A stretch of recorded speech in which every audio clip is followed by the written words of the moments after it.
Hi, I'm Ruben Shaw. Hi, I'm Ruben. I'm Gemma Kay. For a chance to win this Blu-ray, Swiss Army Man, be sure to watch the end and find out how. Now I can put it down.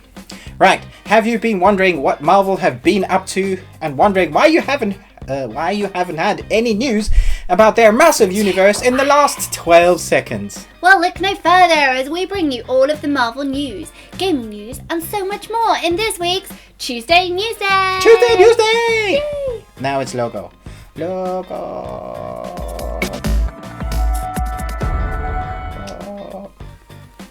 Marvel are working on a TV show for Cloak and Dagger. The trailer came out this week. Freeform are also working on a show based on New Warrior series that won't come out until after Cloak and Dagger in 2018. Cloak and Dagger is a coming-of-age series based on the beloved Marvel characters Tandy Bowen, played by Olivia Holt as Dagger, she has a dagger made of light, and Tyrone Johnson, played by Aubrey Joseph, who can be seen in the trailer wearing his Dark Dimension coat. We also see flashbacks to their childhood, where they've met before as children. We know that the love between these two characters runs deep in the comics, so we can't wait to see this developing on screen. Yeah, the trailer looks epic. It does look pretty when cool. When they hold hands, it goes... Yeah. Captain Marvel has a director, or should I say directors. Ryan Fleck and Anna Boden have been chosen to direct its first female-led film. In an interview with Kevin Feige, president of Marvel Studios, talked about why they chose the duo. This is their quote.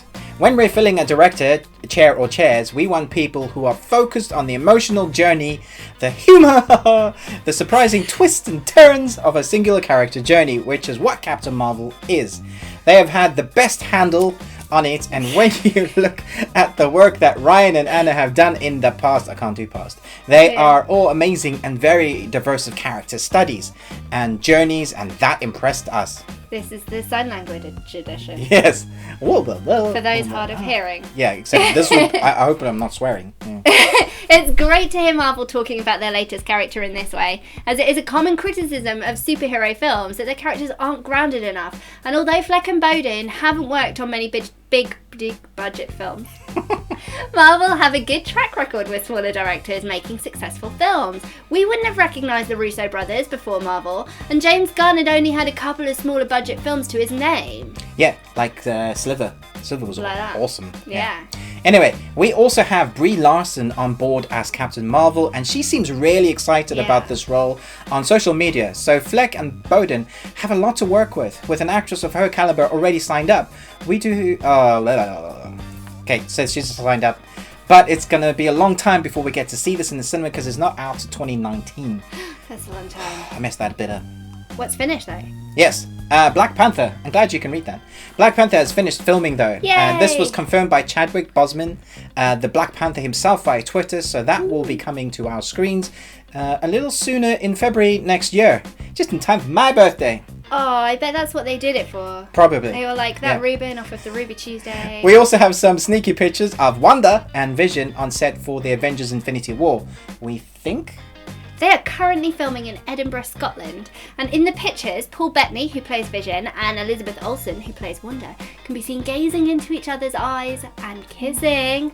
Aww! These two are clearly meant to be together, but the strange thing is that Vision is human in these pictures. Yeah.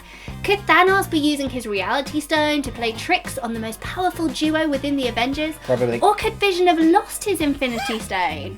We will have to wait until next May to find out. He's flicked it off his forehead. I was thinking like in a fight, but yeah, just walking along. One thing we won't have to wait long for, though, is Guardians of the Galaxy Volume 2. We are so glad to hear that James Gunn has decided not to jump ship in the end, and that he will be sticking around to direct Volume 3 of Guardians of the Galaxy 3. And we have plenty of news for you about this. The set list has been released, and added to the list of the 70s classic tunes is Guardians Inferno by the Sneapers, featuring David Hasselhoff, the Hoff himself. Yeah. It's co-written by Gunn and score composer Tyler Bates, who is a genius, and is apparently meant as a sort of Guardians take on Mecha's disco Star Wars theme. Gunn is particularly proud of a line that rhymes proconlota, which means raccoon, with motor, which is clearly a stroke of rhyming genius. And they recruited David Hasselhoff as the vocalist largely because he's supposed to be one of Peter Quill's childhood heroes, which makes me think that Awesome Mix 2 may be even more awesomer than Volume 1. Yeah, you can buy it now. It's out. That's so cool. You should I'm buy it going to now. do that. And then I can sing along when we go see it. Exactly. Yay. James Gunn has also been talking about Adam Warlock 2, who was almost part of Volume 2, but he decided it was one character too many. So now he is working on bringing him in Volume 3 of the story.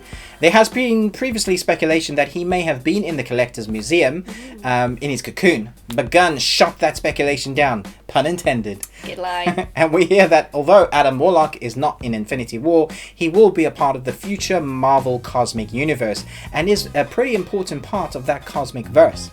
Yeah. But, more importantly, What's more important, Gemma? Disney Cinematic Universe news! Okay, here we go. It's Aladdin though. Okay. Aladdin is set for a live-action remake. We of course know that this is a film close to Ruben's heart. I do like and it. the first question on everyone's lips is of course who is going to be the genie? Who? Well, it looks like Disney have their sights set on an actor.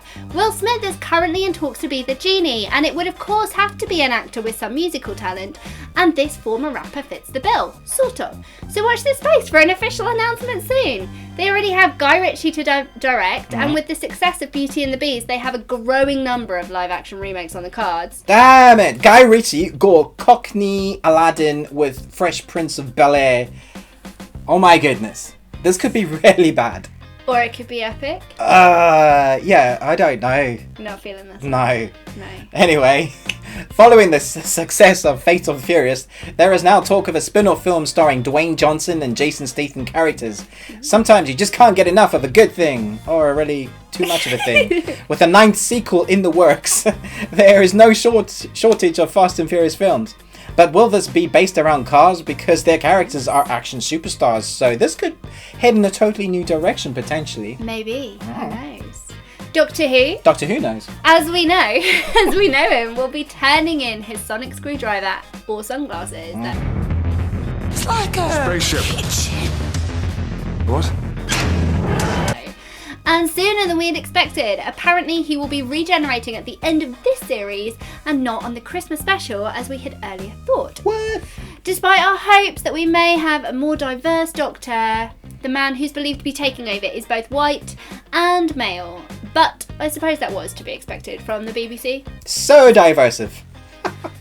Anyway, Chris Marshall is believed to be taking on the TARDIS, and despite our disappointment, we think he has the makings of actually being a good Doctor, and can't wait to see what he brings to the role, if he is in fact the new Doctor that we believe that he is.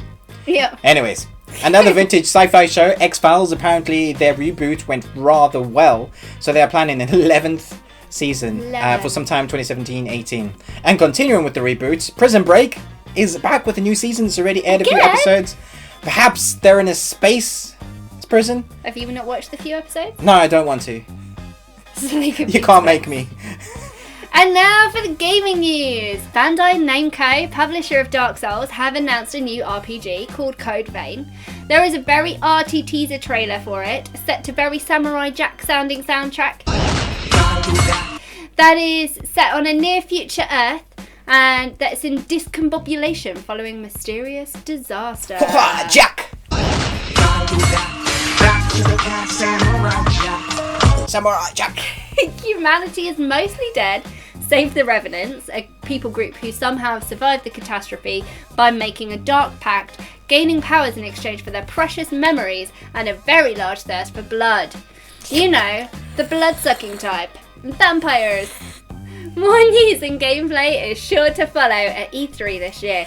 Release date is sometime in 2018. Speaking of E3, think you only have a couple of days left to buy yourself some tickets if you want to go to it this year. It's shaping up to, well, it's looking like one hell of a showcase this year for games. Microsoft will be unveiling their console Scorpio with not just the specs for the system, but an actual look at what the PCS console looks like in the real world. Oh, we don't even know what it looks like. No, they have also promised to outstage Sony this year with games, which is ultimately what E3 is really meant to be about. There's gonna be games there! Apparently, they have also promised loads of AAA titles that is sure to blow Sony away, winning the ongoing feud between them. Those two guys. I'll believe that when I see it. Apparently that's what my line says. Yeah. Yeah. I'm just going to forget that last line. Awesome. Okay. Call of Duty World War 2 will have a word reveal on 26th of April, and there are leaked images for it already. Again with the leaking. Seriously, can everyone just protect their stuff, please? Shadow of War has alpha gameplay on YouTube, which looks super sweet. Super sweet. There are 3 massive titles coming our way this May. Injustice 2, What's up? which we had our hands on at Insomnia 60. Check out the video for that. Friday 13th, which looks like a classic horror hack and slash. So it's in keeping with the horror genre. Although who knows whether it will be any good.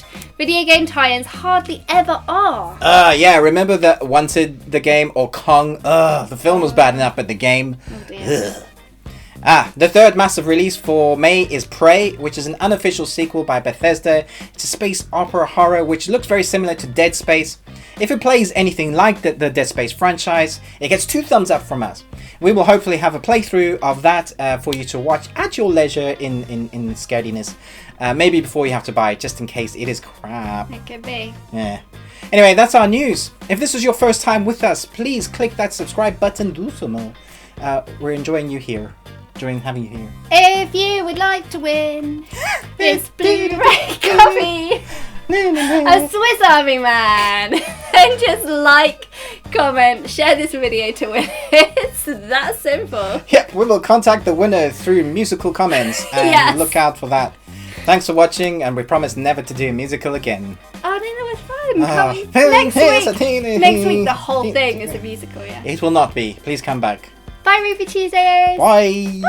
Bye. Bye. Goeienacht. All the goodbyes. Goeienacht means good night in Afrikaans. Really? Can you try and say it? Goeienacht. You Goeienacht. gotta have a at the back of your throat. Goeienacht. Goeienacht. Yeah. I've got loads of snot at the moment, Oh, so so it's that's easy. working well. Can you say tot ziens? Totsies. Tot ziens. Am I swearing in No, Afrikaans? you're not swearing in Afrikaans. It's goodbye. Tot ziens. Totsies, Ruby Tuesdays. There you go.